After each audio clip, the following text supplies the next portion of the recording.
There Hi we there, go. Ralph. How are you? It is good to see you, Good brother. to see you. Uh, How you folks, been? I've been good. I want to formally invite all of our audience, and we're going to share together and reconnect. But folks, if you don't know my guest on my left, your right, this is Edward Grinnan. Is it Grinnan or Grinnan? It's Grinnan. Grinnan, okay.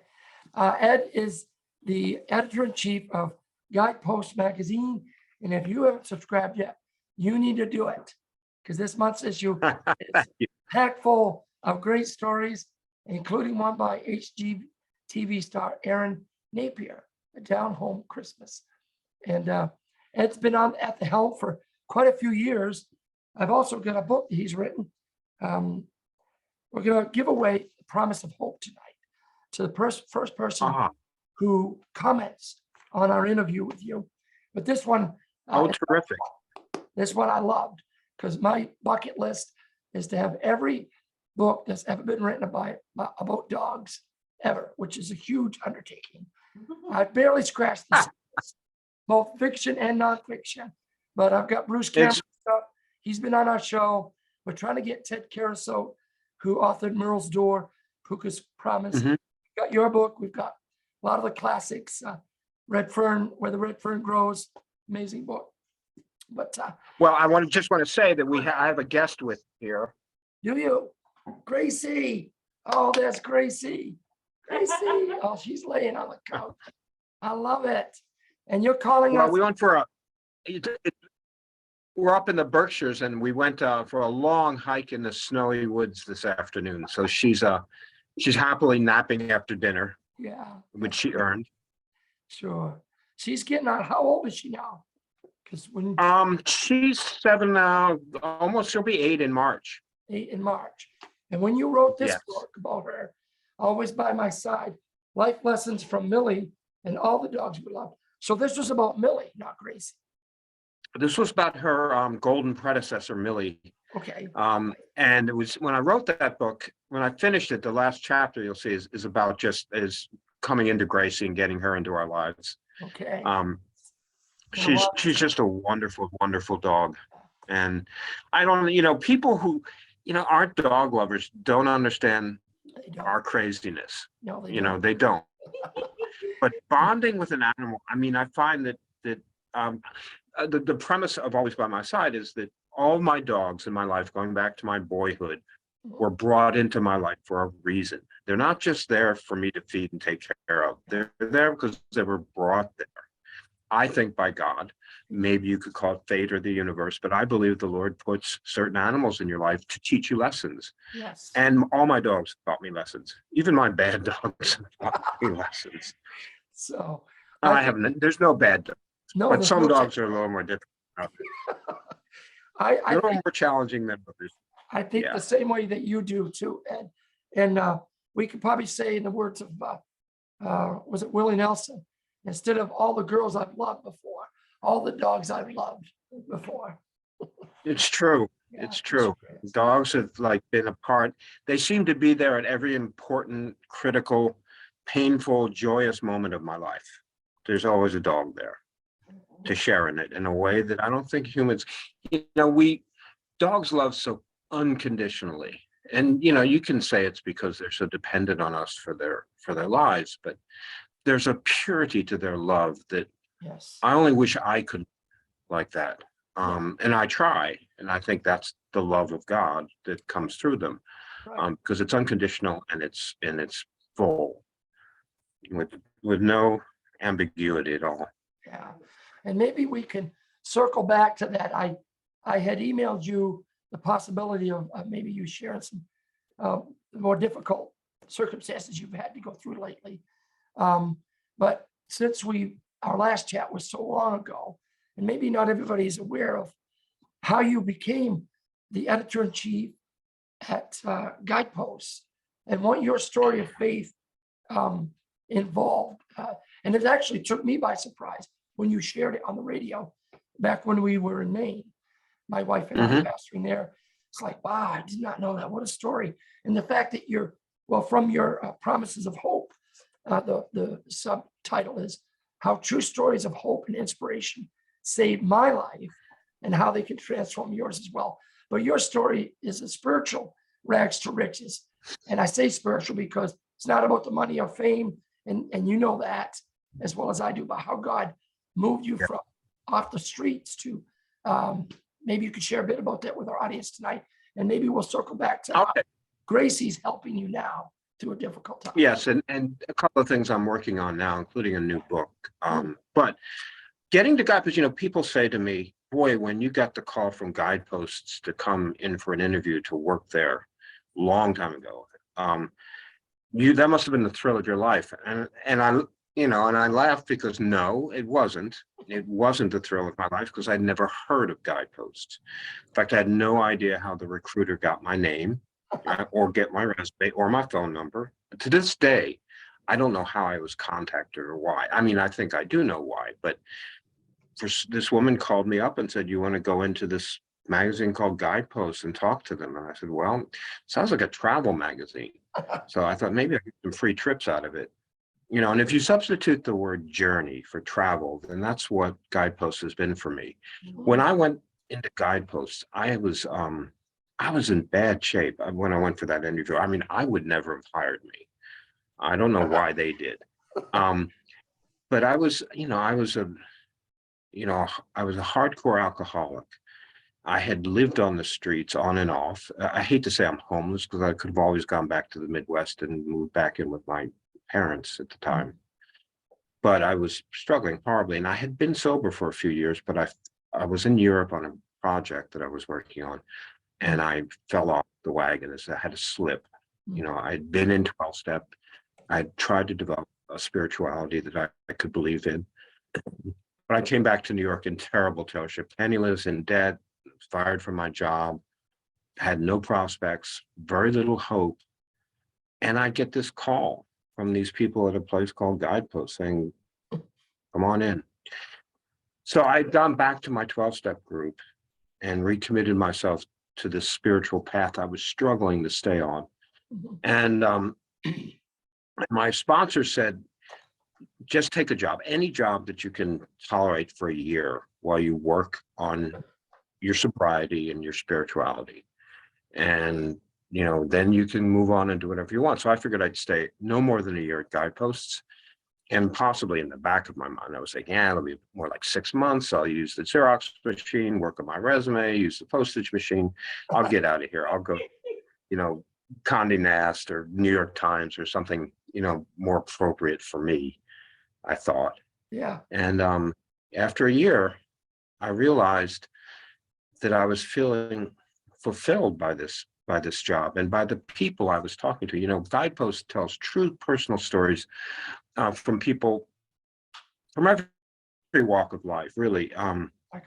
From celebrities, but mainly to the everyday person. To just sharing a story about how faith or belief in something greater than themselves helps them deal with life, particularly in these small moments and incidents that we all, get to use. We're called upon to use our faith. And I was being enriched by this. So I said, I'd give it another year. And, it's been at a year at a time since then. And that was back in 1986 when I came to Guidepost. I was named editor-in-chief in 1999. I never, ever could have imagined it. And I believe Guidepost saved my life. I don't know what would have happened to me if I hadn't gotten that mysterious phone call from the mysterious recruiter who mysteriously got a hold of my resume that I never sent her and mysteriously called me up on a phone number I never gave her. Those are those moments, like Squire Rushnell says, that are like God winks in his book. God Right. Are my old friend Squire. Yeah. Yeah. So you guys, what a great writer. He was on, Squire was for a long time member of the National Cabinet that advised Dr. Peel. Norman Vincent Peale was the founder of Guideposts, and the great, the progenitor of positive thinking. Back in 1945. He founded Guideposts actually about 7 years before he wrote The Power of Positive Thinking. So I like to think that Guideposts is kind of the blueprint for the power of positive thinking. And we're not, we're not pen glossy and about our outlook on life. We write, people tell stories about tough subjects you know, but they give you an uplifting message at the end, and not a one that's blind to reality, but Yeah. one that gives you hope. Yeah. And that's really what we are. I like to say, it sounds a little, you know, harsh, but I like to say that we are hope merchants. That's You know, that's what we deal with. And, great. you know, we believe at Guidepost that anything is possible with hope, faith, and prayer.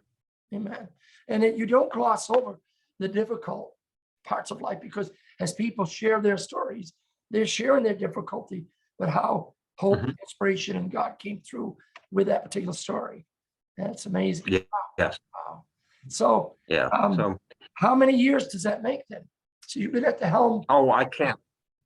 Wow. You told me there'd be no math involved with this interview, so Right. um, so I don't know. I've been editor in chief of Guidepost for about 23 years, 23 years. which is a lot longer than I thought me or anyone else would last in the job. Yeah. But it's been a blessing, you know, and I have, you know, a very broad sense of spirituality. Mhm. But I do think that, and I don't like to think of myself as, you know, having a, you know, the personal relationship with God. I sometimes just feel like that's like too big an ego thing, you know, but I can't help but feel that God led me to this job Oh, for for a sure. reason. And that's why I stayed. I said I had no business leaving. This is what, Oh, if this is what I need to do to stay sober and help other people, yeah. then that's what I should be doing. Yeah. And why question it? Yeah. And plus, you know, I had lots of friends, you know, I had a pretty good education. I had lots of friends who went on to places like the New York Times and Condé Nast and Vanity Fair and Hearst, all the big Yeah. publishing companies. Yeah. And I would talk to them. They were miserable. I mean, there was politics and backstabbing. And I'd come into work at Guidepost and I go, gosh, this is such a nice place to work. And the people are wonderful. And the audience is just loving and forgiving and non-judgmental.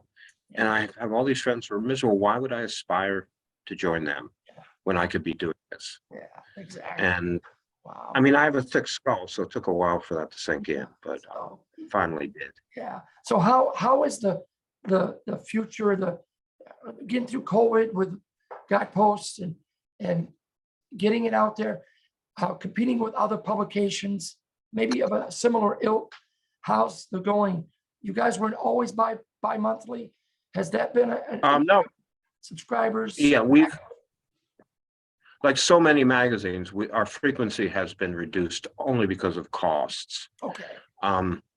You know, because we want to keep the magazine affordable. Our audience is not a particularly affluent one. They're not, they're solid middle Americans, but Mhm. you know, they're price sensitive and so are we.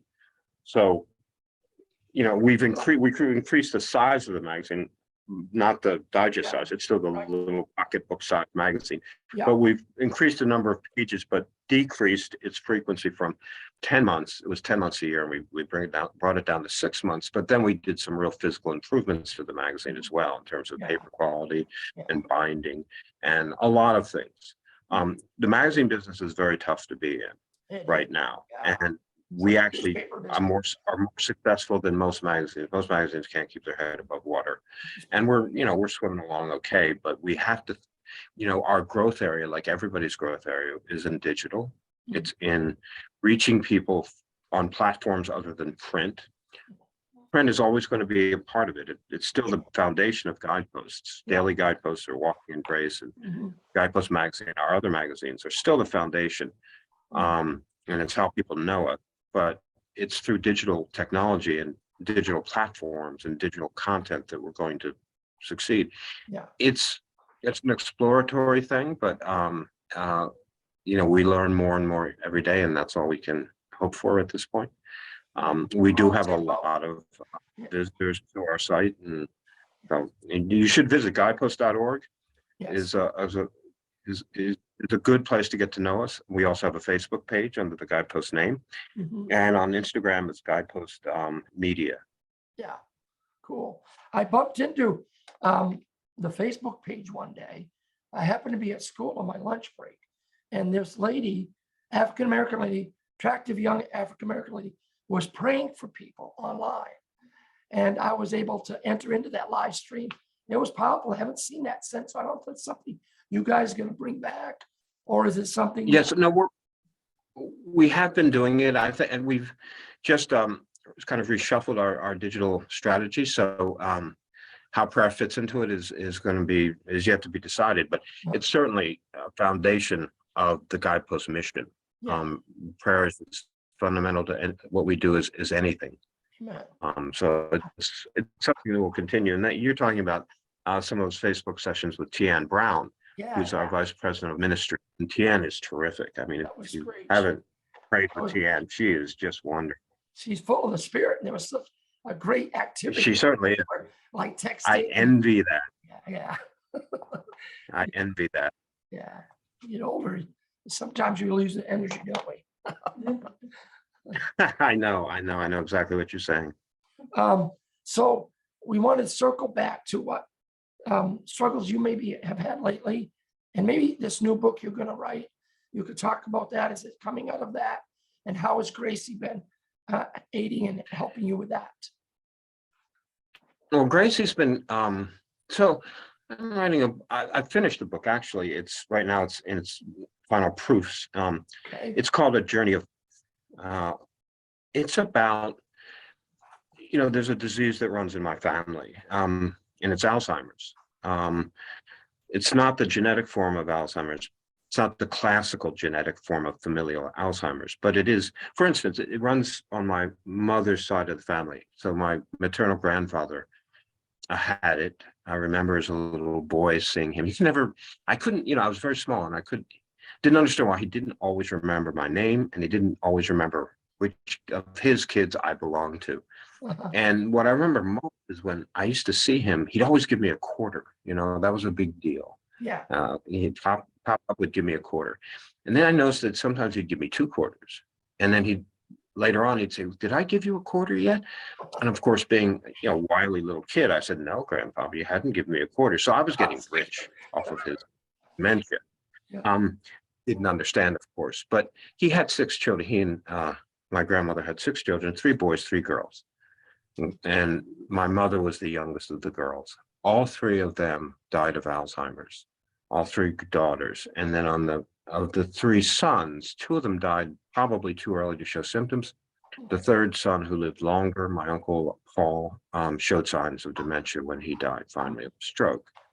So it's hung over my head. And I've written a lot prior to this book. I've written a lot about my mother's Alzheimer's and what we went through as a family. And it's what millions of families are going through, and millions more will go through in the ensuing decades. You don't know anyone who isn't caring for somebody with dementia problems, whether they're Alzheimer's or another form. And it's really, it is a tremendous test of your faith. It'll burn you out as a caregiver. It'll drain you emotionally to see someone fade away like that. And you feel like you're fading away with them because of that memory loss. And it is someone called it the long goodbye years ago. It's a beautiful title. And that's what it is, long goodbye. And it's hard to get through it without some kind of faith in something greater than what you're going through. So it's about that. And it's about, as I do in my other books, I share I retell some of my favorite Guidepost stories of people who have dealt with the trauma of Alzheimer's, but have triumphed over it spiritually, even though emotionally it was draining for them to deal with someone with Alzheimer's, often a parent, sometimes a spouse. And then the third prong of the book is, at my age now, I'm worried about my own mind, and I see some evidence of memory lapse that I think is more than just the normal erosion of cognition that you get with age. So I've kind of gone through a lot of testing. I just finished the final testing, a psychoneurological evaluation last week, which was 10 hours of mental testing. And I've been seeing a neurologist, and I've had MRIs done and all sorts of studies of my brain. That'll all be pretty much completed by the end of January, and they will be able to tell me whether my issues with memory and cognition are preclinical in the terms of dementia, or if just normal aging brain. Right. Because of the prevalence of the disease in my family, I am concerned that what I'm sensing about myself is more than just your normal, you can't remember a name or why you went into a room type of aging. Yeah. It feels like something worse, but I'll find out. Yeah. And when I do, I will write and talk about that. If they tell me, look, it might not be for another 10 years, but you need to start thinking about what you're going to do with yourself. Sure. Because there's no stopping this disease, and there's no cure from it. It's 100% fatal. Yes. And it's 100% degenerative. It doesn't, smooth out, and it just gets worse and worse. It's we can only pray and hope for some sort of treatment or cure in the coming years. But anyway, that's what the book is about. And it's been tough to look into myself that way, and to look into my family, and to see what the disease has wrought upon people who were full of faith and belief, and still suffered enormously. And it made me ask questions about how could God allow that kind of suffering in the world. I don't have an answer other than it's just a test of faith for us to believe in a God allows that kind of thing to happen in the world. And how will I feel if it happens to me? And that's what I'm continuing to write about. So And I'll find out more. You see the title? It's called A Journey of Faith, and it will be published by Guideposts. You can pre-order it. I don't have the address yet, but you can pre-order it in June, and it will be out in September of 2023. 2023. So, yeah. And so, in the midst of all this, while it was I was writing this book during COVID, so there was something sort of, I don't want to say COVID was not a miracle for anybody, but it was fortunate for me to be able to go into kind of isolation up here in the Berkshire Hills of Western Massachusetts, where Julie, my wife, and I have a little vacation home. And I could sit here and write, and that's what gave me an opportunity to really pull back a little bit from the magazine, which was being put together remotely. And we were actually in a great position to do that because we've been working with remote platforms anyway before the pandemic. Cool. So during the pandemic, I was able to really focus on this book and doing the research, and particularly the kind of solitary thinking that certain types of writing truly require and demand of you. And it was just me, Julie, and Gracie. Then in June of this year, Julie passed away. As I was finishing the book, which really saddened me because she wasn't there to help celebrate and take credit, for me being able to finish the book. I finished it several months afterwards, but it was tough doing it. Julie and I had been married for 34 years, so we were and I met Julie right before I got the job at Guideposts. And it was funny because when I told her we were just dating, and I said, I got this weird interview at this place called Guidepost. And she said, I've heard of Guidepost. You'll be a big star back in my hometown. And she came from a little town in Iowa. And I said, really? I'll be she said, oh yeah, everyone in Creston, Iowa reads Guideposts. So, I said, okay, I guess, you talked me into going in for this interview. And so I did. So Julie was a real, trip. And I guess what I want to be honest about is how she died. And the fact of the matter is Julie took her own life. She had been suffering all her life on and off from lupus. And she had gone into remission for a while, but it had been slowly reoccurring over the last number of years. And it had taken a debilitating effect on her health. And, she always struggled with depression. And the fact of the matter is suicide was something that runs in families. Indeed, statistics tell us that, data tells us that. And it ran very much in Julie's family. In fact, she took her life on the exact week that her brother had done so 11 years earlier. And there was a message in that. And it's taught me, like you look at these things that happen, something like this particularly, and you say, what does it teach me? And it's hard to cut through the grief. Wow. And just the raw emotion of loss to say, what's the lesson? What have I learned what was I meant to learn from this? Because we're supposed to learn from everything.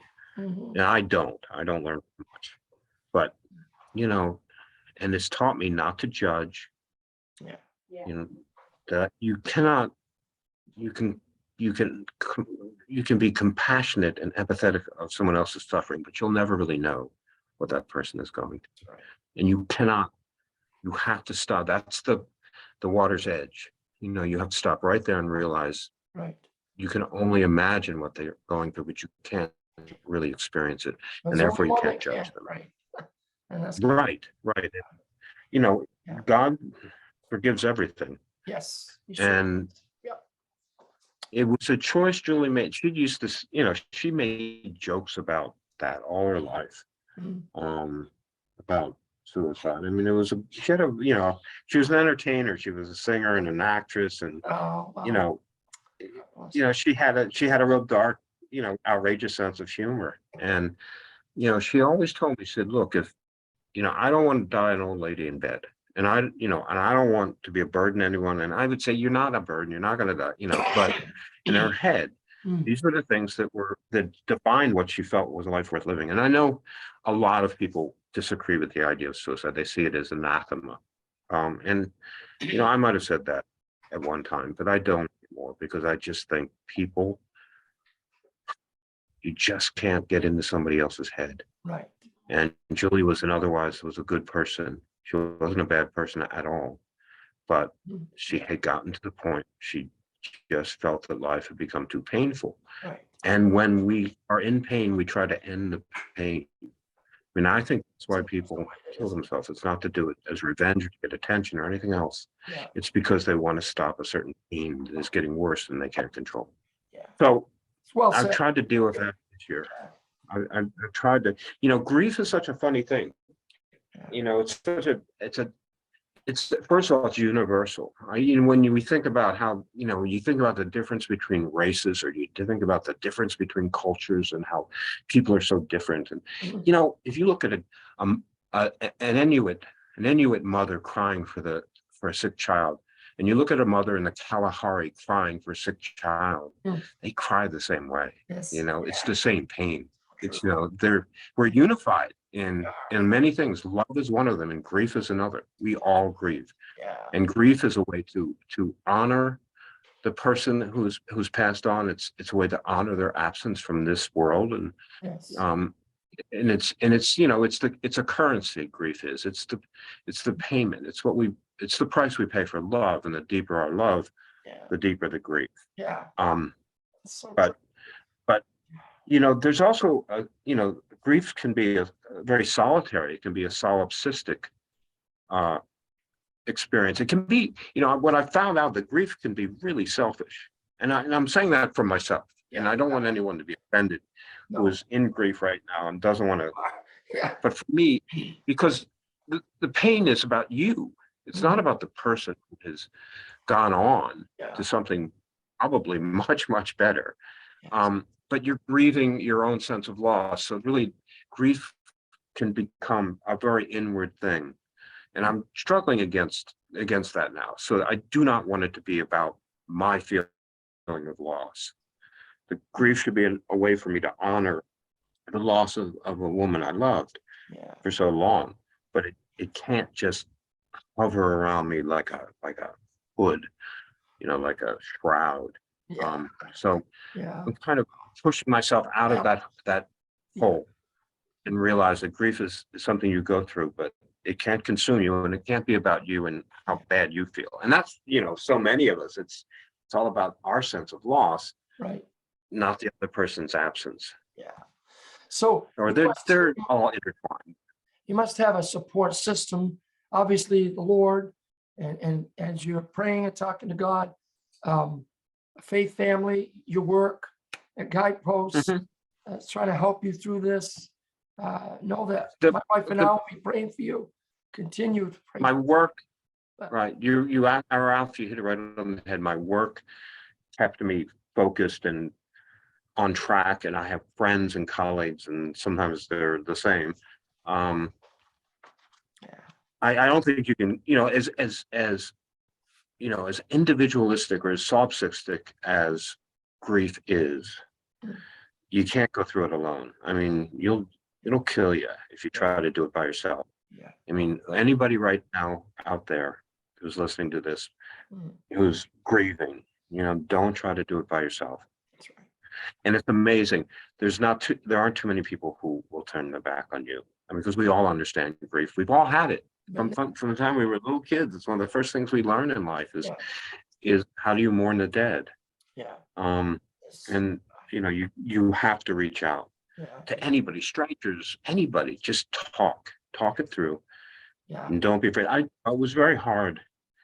I remember the morning after Julie died, and I made an announcement on Facebook, I guess. And I slept really late the next morning. It was very strange. Gracie and I usually get up by 7:30 in the morning at the latest.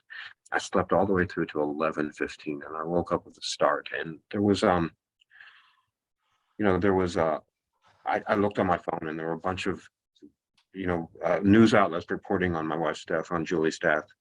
And there was a message from the New York Times, from the obituary editor, wanting to talk about, because they do the official, and most of the, like Rolling Stone and the Washington Post and the Observer all said that she died of lupus, and after a long battle with lupus, which I knew wasn't entirely true.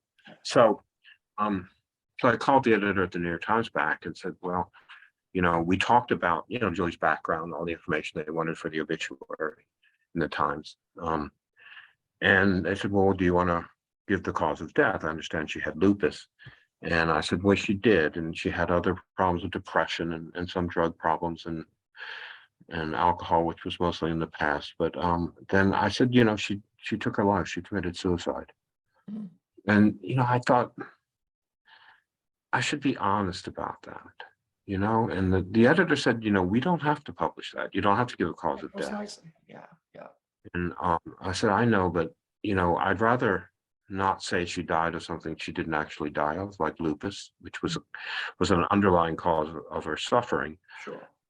But it seems to me that there are, suicide has such a connotation. Stigma. It frightens people.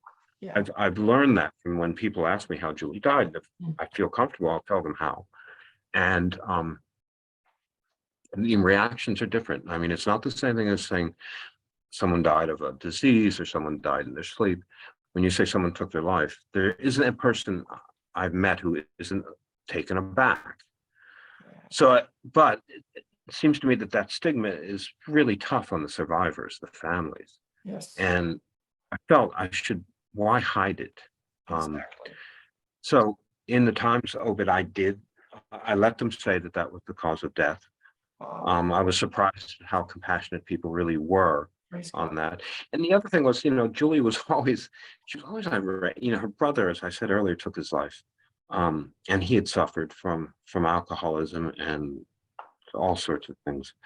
And Mickey he took his life. And, in the obituaries, Mickey didn't have the public image that Julie did. He was, Mickey was it was a pretty anonymous death. But, the hometown paper didn't even mention the cause of death. They knew it because it was in the public record. And it always bothered Julie that people tried to hide how her brother died. And I thought I should honor her by at least saying that this is a choice she made for whatever reasons that I can't possibly fully understand and certainly can't judge. So I did. And I thought, there's a lot of stigma with suicide, but I think people don't necessarily seek help for suicidal feelings, for suicidal ideation, because it's such a shameful thing, and is it any more shameful than people who die of heart disease, that they take care of themselves, or, I just think we have too much shame in the world. We have too much shame in our society, and there's not that much that we should be shameful of. And, so I hope that the stigma surrounding suicide and the shame that that attaches to it can be, taken away at some point. Well, I think, Ed, your boldness and well, I don't know if it's the word's boldness, but just your ability, decision and choice to share that must have been really difficult, but doing that, I think it dissipates the stigma and it helps us all Mhm. become more comfortable talking about that. You think of um, Winona, the Judds, Absolutely. and how, they didn't want to admit that it was suicide for a little while before until it came out. But I'm sure they were struggling with that same stigma.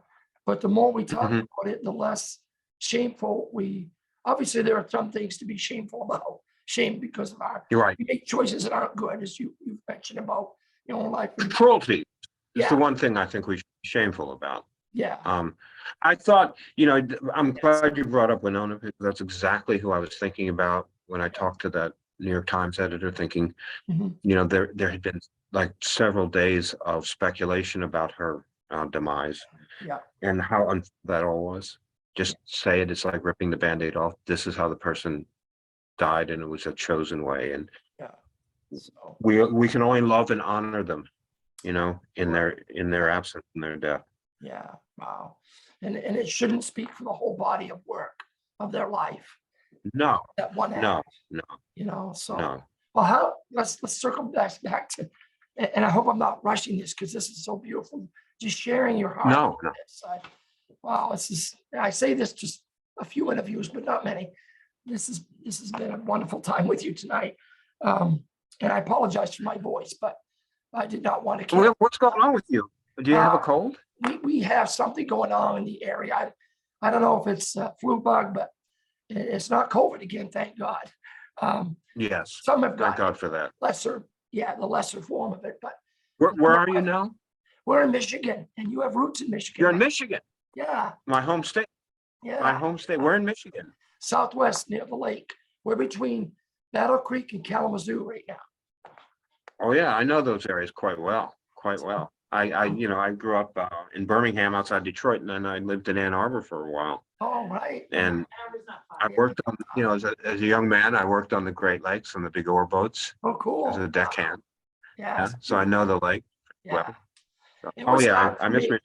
Hard for us to move from Maine here, but my wife is from Plainwell and she's got family here. Okay. So it's a beautiful state. Yeah. Maine is beautiful, but Michigan, shaped like a mitten. Yeah, last time yes, it is the mid state like this, really. The last time I talked to you were in Maine. Yes, yeah. I thought, boy, that's even colder than Michigan. Yeah, and they're getting the snow that I think you've been getting there in the Berkshires.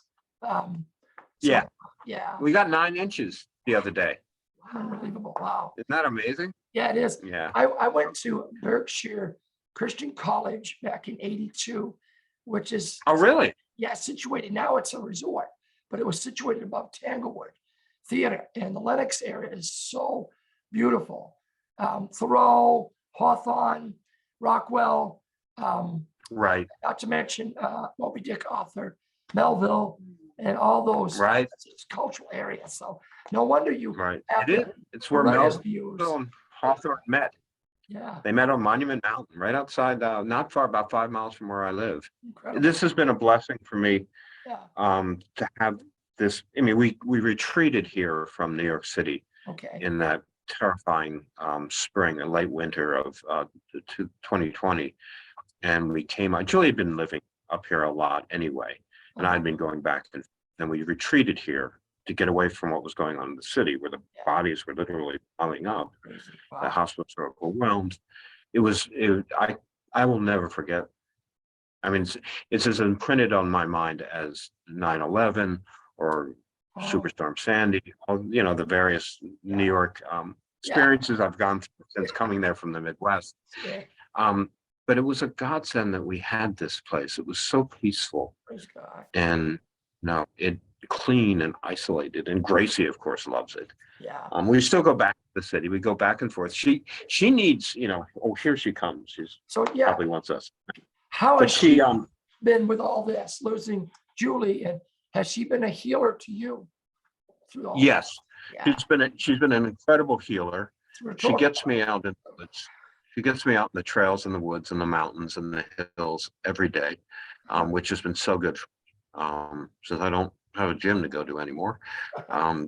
This is a better way to stand safe. And I find such spiritual connection in the wilderness anyway. I've always loved to go off in the woods for a few hours and just hike around and see what I can see and experience what I can experience. So she's great at that. And she's, she's a golden, so she's particularly sensitive and aware of my feelings. Yeah. Oh, here she is. He photo bombing us. Hey.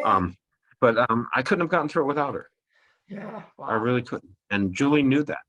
And Julie knew that I'd have Gracie, and that Gracie would take care of me, Amen. which she's done a very good job of. That's great. She's done a tremendous job. Animals Goldens are very special. All dogs are special. I don't want to insult anybody's dog choice. No, and breed choice, but there's no such thing as a bad dog, like you said. So no. I remember when my black lab, our black lab, I guess more mine than my wife's, she's across from me listening. When he passed, I thought the rescue, Luna, would lose it. That would be it. She would miss her buddy. They were like brother, sister. But she was so concerned being part border collie with my grief that I never once noticed in her demeanor or behavior a loss. And I'm sure she experienced it, but she wanted to get me through, and it was so hard. But animals are beautiful. And they are. There's so much they can teach us in how they relate to nature and even to themselves. Yeah. In so many ways. I mean, I know that we're presumably more evolved than the animal world, and then Gracie will never do a different equation. So I understand that aspect of it. But there are things that they know better than we do. Yes. There are things that they just understand better, and they certainly can accept things that we have trouble accepting. They don't and acceptance is acceptance is one of the greatest lessons we learn in life is acceptance. And wow. She's sitting here panting at me. She wants her midnight treat or her middle of the evening with your Gracie, but I can't do it without a word of prayer. And so if you would mind me praying for you and our audience tonight, we've talked about some really deep issues, and I appreciate you bearing your soul. Gracie's got her nozzle up. She's going to pray with us right now. What a picture. Lord Jesus, thank you so much for our friend Ed and how you have brought him through this time of difficulty with losing the love of his life, the best friend he's ever had. And I know Gracie would agree because she's a best friend too. And so, Lord, I pray for all the pain and the difficulty of continuing to navigate through this time of loss. Thank you, Lord, that Ed has the balance of thinking, well, I can't go inward too much because that would be more selfish. I have to think about others and how it would honor her. So, Lord, just help him in that balance. And I know that if he looks to you, you'll show him a way to keep that balance. Thank you for the group of support that he has at work and with family and friends. And Lord, I pray for this book that it would help others with another issue that's so many of us relate to, including myself, Lord.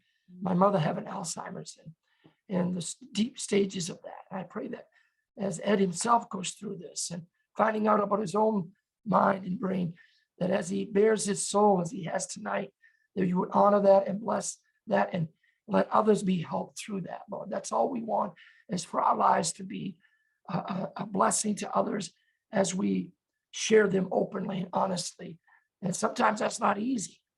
Most of the time it isn't. But thank you for him and thank you for his life. I pray that you continue to give him strength as he's at the helm of the Guidepost, and let Guidepost continue to be a help to other people in all the different ways that it can, and receiving stories and publishing them of other people who've gone through difficult times, but with hope and inspiration. Thank you, Father. We love you and praise you in Christ's precious name. Amen. Amen. Wonderful, Ralph. Thank you so much for that. Love you, brother. Let's stay in touch. It's been great. Yes, it has. Okay. All right. Please do. God bless. All right. I'll be emailing you. I've got some ideas to pass through to you. Okay. And I'll send you when the book is out. I'll send you an advance copy. Please Maybe do. we can I talk would again. appreciate that. Yes. All right. Okay. Have a good evening. Thank you. Bye, Gracie. Enjoy Michigan. Yes. Bye.